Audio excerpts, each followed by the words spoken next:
ఒకప్పుడు ఒక రాజు తన కోట చుట్టూ ఉన్న అందమైన అడవుల్లో సుదీర్ఘ నడకకు వెళ్ళాలని నిర్ణయించుకున్నాడు.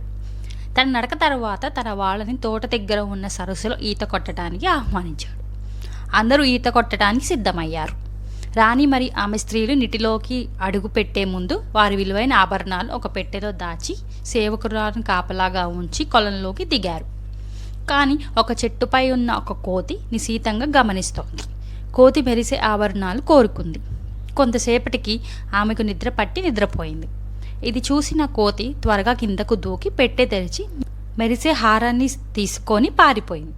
చెట్టులోకి తిరిగి వచ్చి వాటిని ఒక బోధలో దాచింది. సేవకురాలు నిద్ర లేచి నగలు పోయాయని చూసి చాలా భయపడిపోయింది. రాణి నగలు ఎవరో దొంగలించారు అని అరిచింది.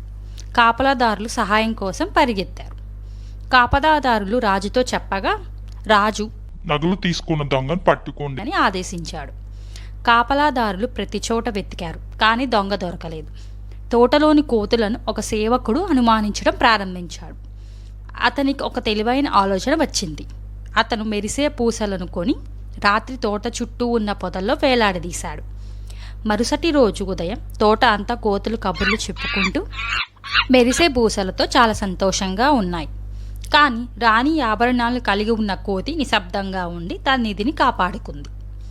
గాజు పూసలతో ఉన్న ఇతర కోతులను చూసి ఆమెకు అసూయ కలిగింది. ఆమె ఇక తట్టుకోలేకపోయింది.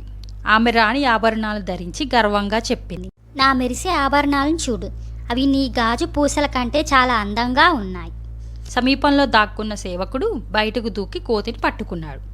నగను రాజు వద్దకు తీసుకెళ్లి తన తెలివైన ప్రణాళికను వివరించాడు. ఆభరణాలు తిరిగి వచ్చినందుకు రాజు సంతోషంగా ఉన్నాడు మరియు సేవకుడి తెలివైన ఆలోచనకు ప్రశంసించాడు.